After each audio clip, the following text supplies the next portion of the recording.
అల్ ఫలాహ్ యూనివర్సిటీలో దాదాపు 415 కోట్ల రూపాయలు హిందూ స్టూడెంట్స్ నుంచి వసూలు చేసి ఆ డబ్బుతోటే ఉగ్రవాదం చేశారు. ఈ ఉగ్ర మాడ్యూల్స్ ఏవైతే ఉన్నాయో కొన్ని గ్రూపులుగా ఏర్పాటు చేసి వాళ్ళకి నిధులు ఇస్తున్నారు. ఈ నిధులను వీళ్ళు ఏం చేశారంటే విరాళం కోసం ఖర్చు పెడుతున్నట్లుగా దొంగ లెక్కలు చూపించారు. పైగా అక్రిడేషన్ లేకుండానే, గుర్తింపు లేకుండానే ఈ యూనివర్సిటీని నడిపారు జావేద్ మహమ్మద్ సిద్దికి. ఈ జావేద్ మహమ్మద్ సిద్దికి వీడి తమ్ముడు వీళ్ళందరూ కలిసి 1997లో కాలేజీగా పెట్టారు, ఇంజనీరింగ్ కాలేజ్. 2000 సంవత్సరంలో ఒక ఫేక్ బ్యాంక్ ని నిర్మించి ఆ బ్యాంక్ లో వచ్చినటువంటి డిపాజిట్లన్నీ కూడా దోచేశారు. ఆ డబ్బుతో రకరకాలుగా ఖర్చు పెట్టేసి ఇష్టం వచ్చినట్లుగా వీళ్ళంతా కూడా ఉగ్రవాదానికి దోచిపెట్టారు. ఆ తర్వాత వాళ్ళందరూ కేసు పెడితే ఈ జావేద్ ఏమొచ్చేసి అరెస్ట్ అయ్యాడు. ఈ జావేద్ అరెస్ట్ చేసిన తర్వాత మళ్ళీ 2005లో కాంగ్రెస్ ప్రభుత్వం వచ్చిన తర్వాత విడుదల చేశారు బెయిల్ మీద. ఆ బెయిల్ మీదే తిరుగుతున్నాడు ఇప్పుడు. ఆ కేసులన్నీ కొట్టించుకున్నాడు 2013 వరకు.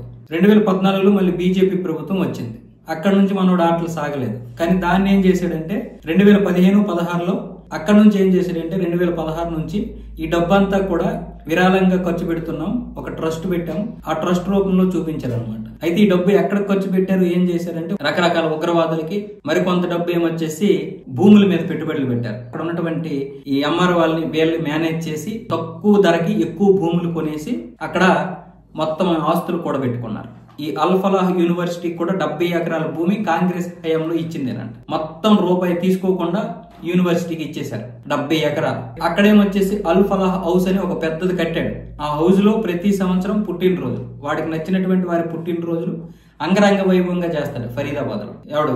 ఈ జావేద్ మహమ్మద్ సిద్దికి. అంటే మన సొమ్ము. ఇక్కడ ఇంకోటి చూడండి, మన వాళ్ళు ఎవరైతే ఇస్లాంలోకి మారుతారో, హిందూ అమ్మాయిలు గాని అబ్బాయిలు గాని, వాళ్ళకి ఫీజు లేదంట. ఫీజు లేకపోవడం గానీ, చాలా తక్కువ ఫీజు తీసుకోవడం గానీ చేస్తామని చెప్పారు. ఆ విధంగా మతం కూడా మార్చారు. ఇవన్నీ కూడా ఇప్పుడు ఈడీ సోదాల్లో తెలుస్తున్నాయి. అన్ని నిన్న ఈడీ సోదా చేసింది కదా, ఆ సోదాల్లో తెలిసినటువంటి నిజాలు. వీడి తమ్ముడిని పట్టుకున్నారు, ఇప్పుడు జావేద్ని కూడా విచారణ చేస్తున్నారు. ఈ విచారణలో వీడిప్పుడు నోరు తెరిచి విషయాలు చెప్తున్నాడు. ఇంకా చాలా నిజాలు ఉన్నాయి.